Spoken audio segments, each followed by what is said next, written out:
जागते रहो। और अन्य 4 है ज्ञान कोटि, 3 क्रिया है और 4 कौन है? ज्ञान कोटि। इसमें भगवान सुखदेव ने कहा 3 भूमिका तक सगुण ब्रह्म का चिंतन करो। 3 भूमिकाएं तक जो है सगुण ब्रह्म का चिंतन करो। आपका मन कब लगेगा? तो आप 3 भूमिकाएं पार कर जाओगे तब। ब्रह्म से नाता कब जुड़ेगा? तो 3 भूमिकाओं में आप पास हो जाओगे तब। तो मेरे हिसाब से तो आप ठीक जगह पर चल रही हैं। ज्ञान की 5वीं भूमिका तक पहुंचने पर जड़ और चेतन की ग्रंथि छूट जाती है। 5वीं भूमिका पर हे राजन जड़ एवं चेतन की ग्रंथि छूट जाती है और आत्मा का अनुभव होने लगता। आप दियाबत्ती में शाम को बैठो, सवेरे बैठो, आप ध्यान करो, आप यहां से चालू हुआ करो। मैं एक ओम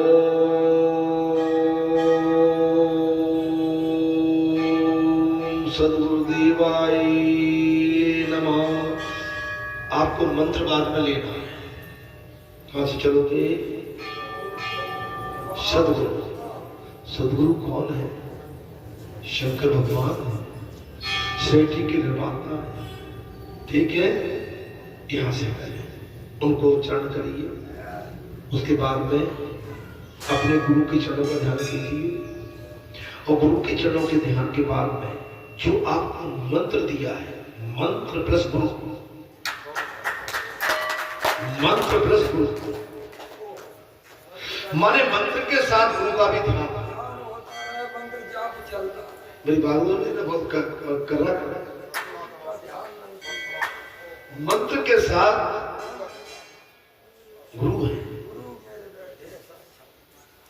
और आपके सामने एक दीपक छोटी सी ज्योति आएगी। फिर क्या आएगी? अगर ज्योति आ गई तो समझ लो आप लोग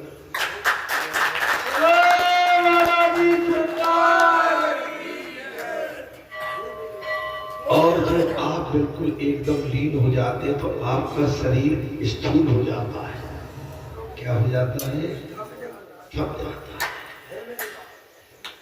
माने न्यूट्रल में सूक्ष्म चला जाता है। इसमें चला जाता है न्यूट्रल में, शुद्ध चला जाता है। तो मेरी आपसे अनुरोध है, मैं जितना नहीं कह रहा हूं आप लंबे टाइम भले ही आप एक क्षण के लिए करिए, लेकिन करिए, डेली करिए।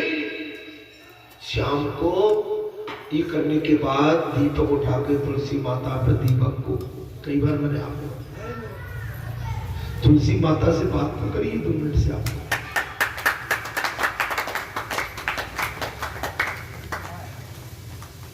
बस भोजन पानी पे आइए। उसके बाद में रात को सोते समय आपका जो भी मंदिर है घर में, जो भी गुरु का स्थान है, वहां जाके हाथ में धो के उनके सम्मुख उनको दंडवत करके आप शरण में चले जाए।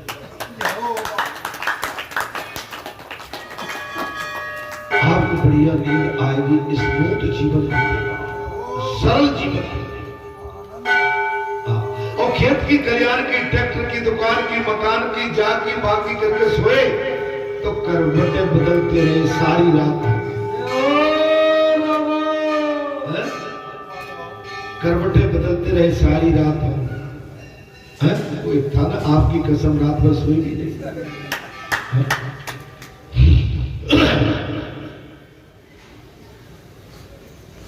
आत्मा शरीर से भिन्न है। अब तो बात समझ में आ गई। भगवान सुखदेव ने जहां पर साफ कह दिया, बोले राजन आत्मा शरीर से अलग है। आत्मा का शरीर से केवल जब तक संबंध है, वो आत्मा आपके शरीर के आपके हमारे शरीर को आत्मा ही चलाए रहा है। अभी बोल रहे हैं ना, आत्मा के माध्यम से बोल रहे हैं, एनर्जी देती है। इस भूमिका में उत्तरोत्तर देह भाव भूलना भूल जाता है जी। अब आ गई बात, आ गई बात। माने जब हम भगवान से नाता जोड़ते हैं, देखो हम पहले भूल गए थे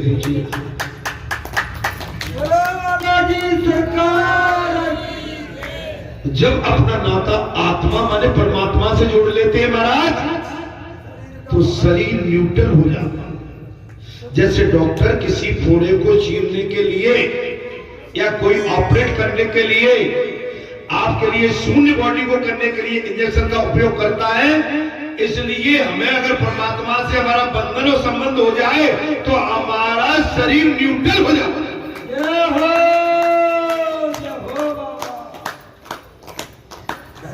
और अंत में उत्तम दशा प्राप्त होती है। मैंने कहा ना अभी एक दिन की तो बात है, मैंने अभी पुजारी जी से भी कहा था, 2 दिन के पीछे की बात है। सुबह 3:30 या 4 का टाइम हो रहा होगा, मैं बिल्कुल गहरी नींद में हूं। क्या हो गए? और मैं हंस रहा हूं। क्या कर रहा हूं? मैं गहरी नींद में हूं, हंस रहा हूं। आगे पुत्र वधू ने कहा कि भैया जोर से हंस रहा था, आज हंस कैसे रहे हो? और वास्तव में मैं सो रहा था। बोल बड़ी जोर से हंस रहे हो, आज क्या मिल गया?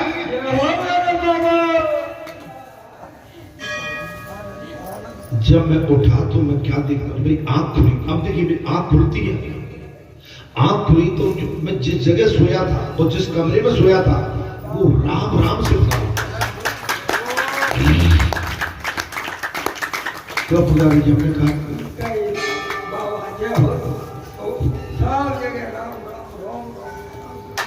पूरा कमरा। हमने यार आज तो फिर वो राम जी का भंडार है इसमें। बोले हमें बताओ कहाँ है? तुम्हें नहीं दिखे, देख तो राम जी का चमत्कार। आप उनके बन के जाओ, उनके लिए लोग महाराज। आप पत्थर को रखते, पत्थर में समझो भगवान है, उनसे बात करो। बोले हमारे राम कैसे है? भले ही वो पत्थर है राम। अरे भाई राम तो पत्थर में प्रकट हो जाते हैं।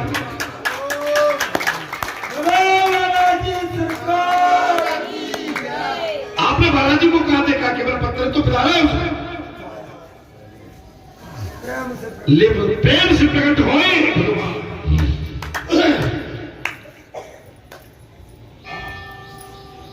आप समझिए ये 4-4.25 फुट की प्रतिमा जब प्राण प्रतिष्ठा होनी थी बालाजी सरकार की 4 जून 1998 में, देख लो टाइम चाहिए 4 जून 1998 गंगा दशहरे का दिन है। 4.25 फुट की प्रतिमा 12 फुट की ट्रॉली में पूरी फंसी हुई। 12 फुट की पूरी ट्रॉली में नहीं आई, लेकिन देखने वाले को नहीं, हमको दिख रही थी। तो ईश्वर की लीला अपरंपार। अरे कण में भगवान है भाई, कण में भगवान। इस भूमिका में उत्तरोत्तर देह भाव भूलता जाता है और अंत में उत्तम दशा को प्राप्त होता है। ऋषभ वेद जी ने ऐसी दशा प्राप्त की थी। ज्ञानी जन भी इंद्रियों से डरते हैं। ज्ञानी जन अपनी इंद्रियों से डरते हैं, इंद्रियों से डरते हैं। पता नहीं है मन की इंद्रियां तुम्हें कहां उलझा दे।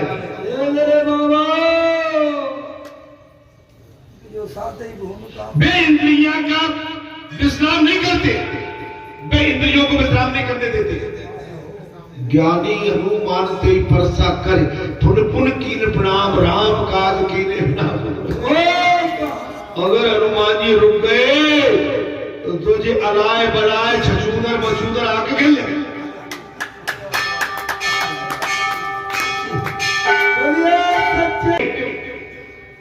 जैसे मुझसे कहो ना तो मैं 10 मिनट में फिर खड़ा हो जाता। हमसे तो घर में बुलाना होता है कि तुम कैसे आदमी हो, तो दिन भर फोटो फोटो क्या चक्कर है, मगर करूं क्या? मुझे लगता है कि इसको उठाऊं, इसको करूं, चेक करूं, कोई काम। सोना कब अच्छा लगता है? भाई सोने के टाइम पे सोना अच्छा लगता है। विश्राम तो करना चाहिए, लेकिन विश्राम के साथ सोना थोड़ा भारी पड़ता है। विश्राम चीज अलग है और निद्रा चीज अलग है। जब आप कहीं थोड़े से सुस्त हारे थके हो जाए तो 10-5 मिनट के लिए विश्राम करो, फिर खड़े हो जाओ। ये हमारी वृत्ति होना चाहिए। वे इंद्रियों का विश्वास नहीं करते। मुझे बात आ रही, इंद्रियों पर कभी विश्वास नहीं। अगर आप बुद्धिजीवी हैं, अपने मन की इंद्रियों पर कभी विश्वास नहीं। ये मन की इंद्रियां आपको कहीं ना कहीं उलझा देंगी, फंसा देंगी, आपकी पूरी पूंजी को दांव पे लगा देंगी। महाराज आपको घर का घाट का कहीं का नहीं छोड़े। मन को विश्राम कभी मत करो। ये आ गया भगवान सुखदेव ने कहा, राजन मन का विश्राम कभी मत कराओ। जी मैं भी कितना पागल हूं, कथा बाद में, मैं पहले बोल रहा। भगवान के भजन काम में लगा है, अच्छे काम में लगा। आज अपन मंदिर पे जी सफाई करेंगे, आज जी देखेंगे, आज खेत में बढ़िया से निदाई गुड़ाई करेंगे, अच्छी निदाई गुड़ाई करेंगे, थोड़ा पानी ढंग से देंगे, थोड़ा सा पेड़ मजबूत होंगे। मन को लगा।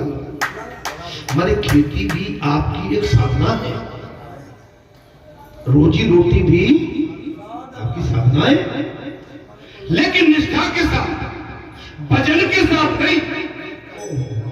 लोग वो भैया बैठा हुआ है, मैं लगा हुआ कुभावा। अरे भैया बैठो बैठो, तुम नहीं कर सकते, तुम बैठ जाओ। इसलिए तो भगवान ने कह दिया था, बड़े जो ठहरे हैं, रात देखा ना दिन, दिन देखा ना रात, अंधेरा देखा ना तूफान बरसात, और घने जंगल में और ऑर्डर दे दिया, भैया इसमें पानी भरना। मैं जा रहा हूं गोदावरी में गिर जाऊं, महाराज कहीं गिर जाऊं, कोई हिंसक पशु जानवर मुझे खा जाए, भगवान अंतर्यामी ठहरे, लक्ष्मण तुम्हारे लिए एक अवतार और।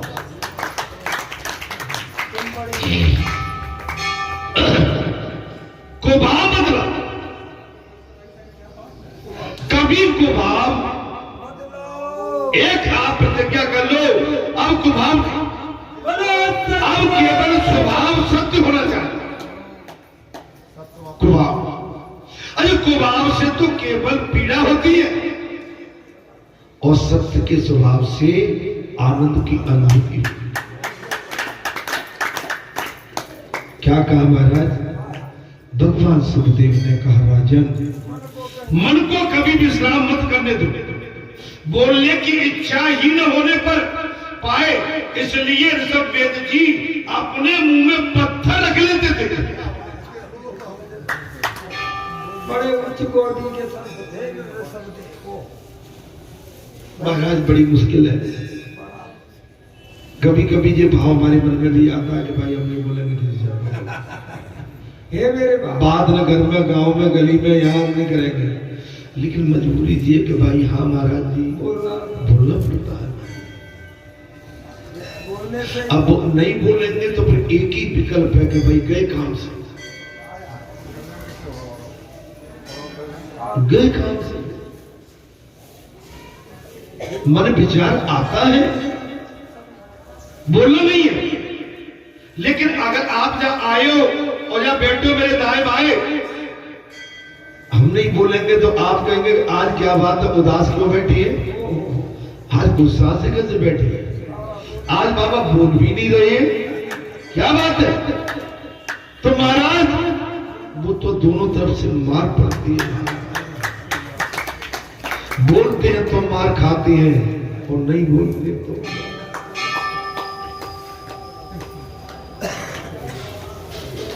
हाँ लेकिन ऐसा बोलो जिससे सभी का कल्याण।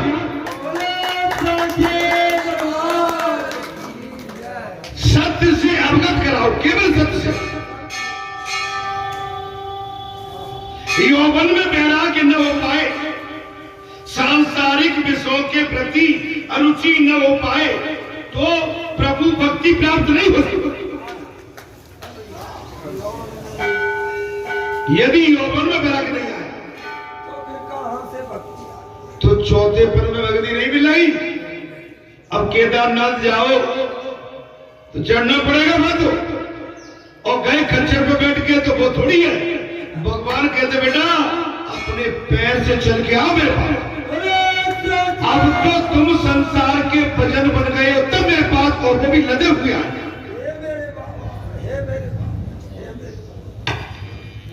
लद के आई, चल के नहीं, लद के। महाराज आप अच्छे काम को कभी पेंडिंग मत करो। 2002 में मुझे 4 धाम की इधर यात्रा का भाव आया। मैं 4 धाम की यात्रा बाबा की प्रेरणा से करके आया, और 2006 और 2007 में जल अभिषेक करने के लिए भूमि पूरा हो गया। माने काम को पेंडिंग, अच्छे काम को पेंडिंग मत करो। अभी हमने कुंभ नहाया नहीं है, नहाएंगे।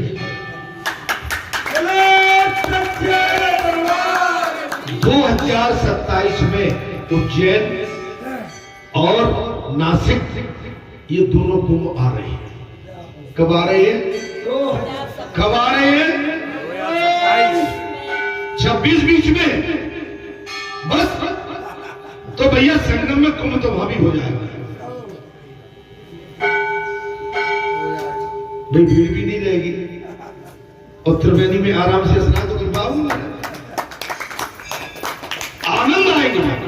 हाँ संकल्प जो लिया है अब देखे तो पूरा होता है कि नहीं, या हो गई हरि की कृपा तो पहले भी हो सकता है।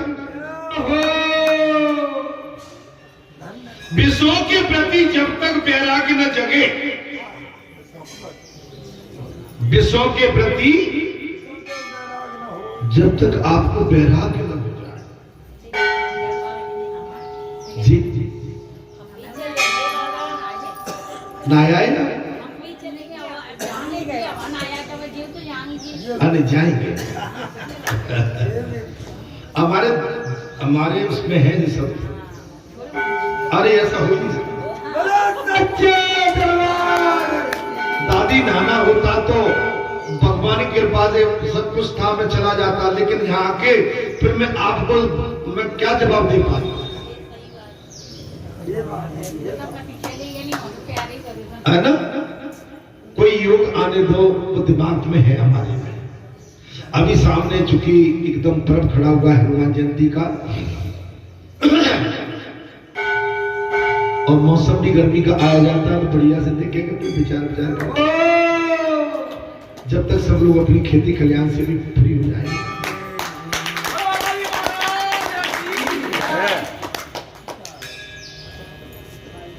भगवान सुखदेव ने साफ कह दिया राजन, विषयों के प्रति जब तक वैराग्य न जागे तब तक भक्ति का आरंभ नहीं होता। पहले आपको अपना सब सुख छोड़ना पड़ेगा। भक्ति कब आएगी? अब हम सवेरे 5 बजे आके अपने भक्तों के साथ स्वयं आरती करवाते हैं, परिक्रमा भी हम स्वयं करवाते हैं, और तुम्हारे बीच में बैठते हैं हम तो अपने भक्तों के बीच में, है ना, और सबके साथ रहते हैं। माने जी सुगमता सरलता। मेरे बाबा भैया बहुत दिन में लौटे, अब किसी क्या? अरे ऐसा थोड़ी होता है। अरे इतनी देर मत लगाया करो आने में भाई, आते जाते रहा करो, थोड़ा अच्छा लगता रहता है। लेकिन अब की लंबा टाइम हो गया और हम कई बार याद कर लेते थे मन में, लेकिन मन में आज भगवान ने वो भी इच्छा पूरी कर दी। आते जाते हाँ, अपने दर्शन करके दर्शन देके भगवान का आशीर्वाद आपको मिलेगा।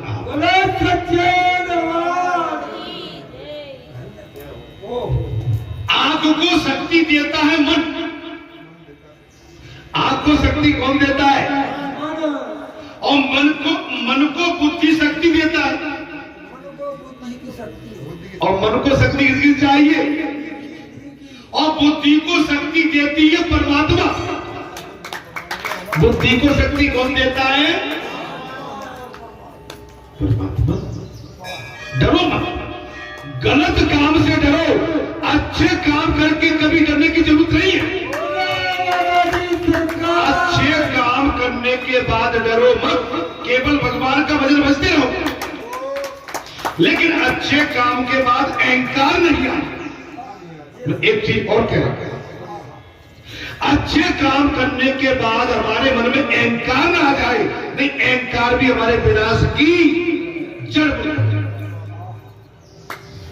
इससे बचे नहीं, अहंकार नहीं। जहां अहंकार है वह भगवान नहीं है, जहां परोपकार है वह भगवान है, वह ईश्वर है।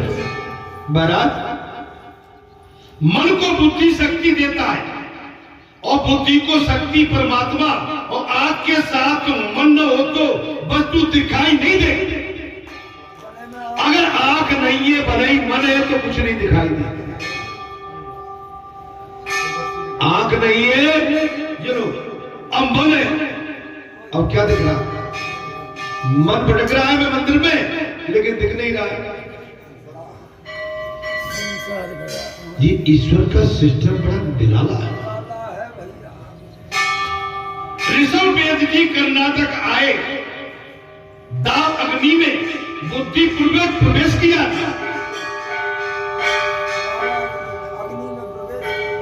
दाव अग्नि में देह जलती पर आत्मा तो कुछ नहीं है। देह जल गई, आत्मा तो वैसी है महाराज। ऐसी आत्मनिष्ठा परमहंसों के लिए ही है, हर एक के लिए। ऐसी आत्मनिष्ठा परमहंसों के लिए। ऋषभ वेद जी का चरित्र सामान्य मनुष्य के लिए अनुकरणीय नहीं है, और ऋषभ वेद जी की कोई नकल करके कई सामान्य मनुष्य चले तो कर नहीं सकता। आप किसी के संत की, महात्मा की, त्यागी की, बैरागी की आप नकल नहीं करिए। अब यहाँ की बालाजी के धाम की नकल बताओ, मैं तो आपसे सत्य सत्य कह रहा हूं, कौन कर सकता है? अच्छा, किस मामले में कर सकते हैं? आप बुरा मत मानना, जितने कथावाचक हैं, जितने कथा में वाचक आश्रम है, बालाजी धाम की प्रॉपर्टी के अनुसार चलना असंभव।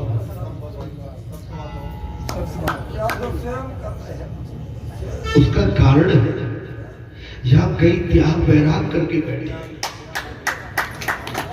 आप जैसे संत भगत जो न किसी तरह की उपेक्षा करते हैं, न आपको किसी तरह की चाहत है, और आप निस्वार्थ होकर सेवा में लगे।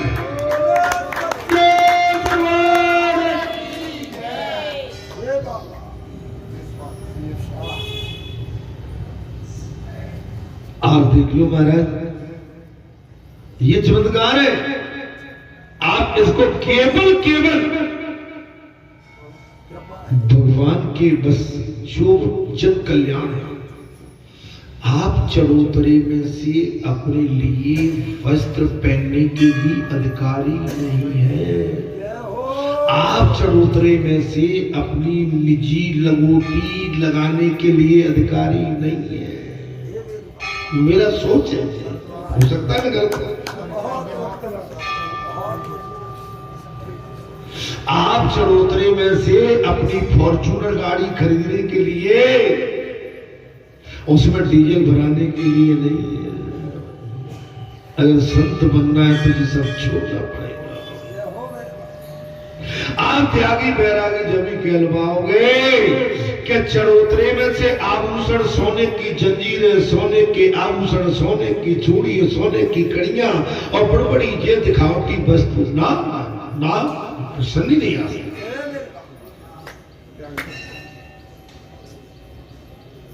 अरे ये तो भाई किसी की धरोहर है परमात्मा की। अरे मरना है, हमने तुमने कुछ अच्छे काम किए थे, भगवान ने मौका दे दिया बैठने का, और बैठने का मौका दिया था कि त्याग बैराग कल्याण का, और कल्याण नहीं या तो लूट का सौदा किया था। ये लूट का स्थान नहीं है, ये त्याग बैराग साधना तप तपस्या जन कल्याण परमार्थ का स्थान है। पुजारी जी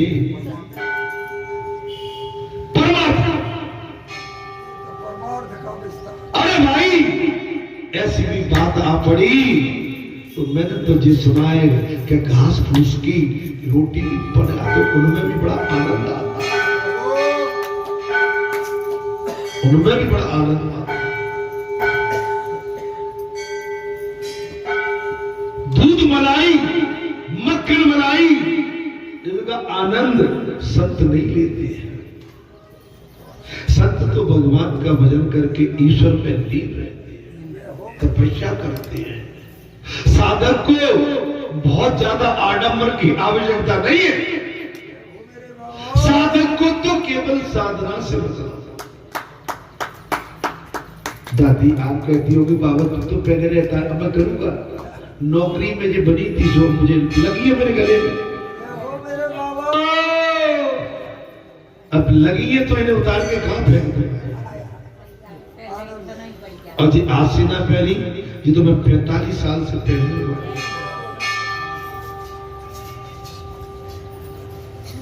मेरे को कई कड़े चूड़ी हैं, ये एक ऐसा कड़ा दे दिया जो पहन के रह गया हूं, बाकी मुझे कोई शौक नहीं।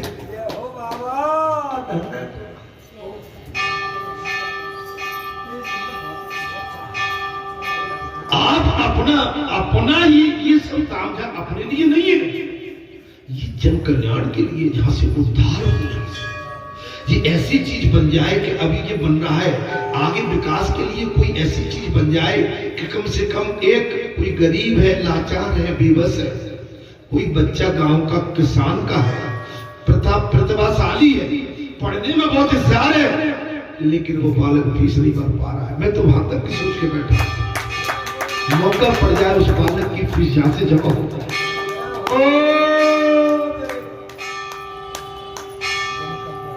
बात ये है, एक बार एक सज्जन आगे में नौकरी में था, बोले भगत जी आपसे काम है, आ जाओ।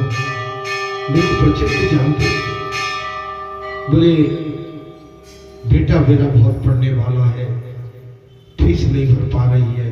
अच्छा कितनी फीस लगेगी? इतनी। मेरे की नाम मत बताना, बेटे की फीस पहुंच जाए। जा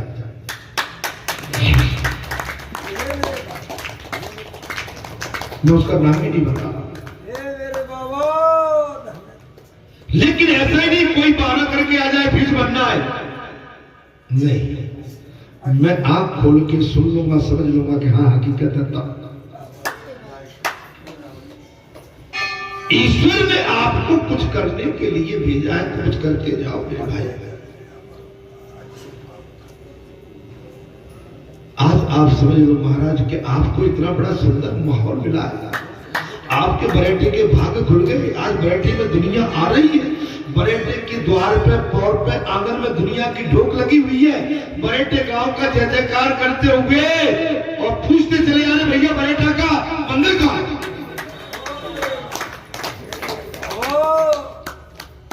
अरे अपने भाग को सुनाओ, नहीं तो बरेटे में बालाजी नहीं बैठे थे तो ये नाम भी मिट जाता किसी का।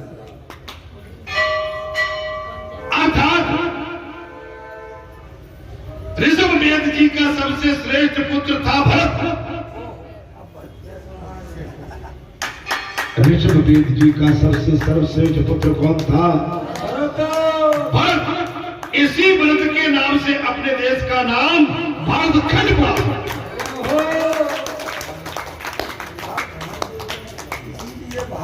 ऋषभ वेद जी के पुत्र का नाम भरत, और इसी नाम से अपने देश का नाम भारतवर्ष पड़ा है। ऋषभ वेद जी के पश्चात भरत ने देश का शासन संभाला।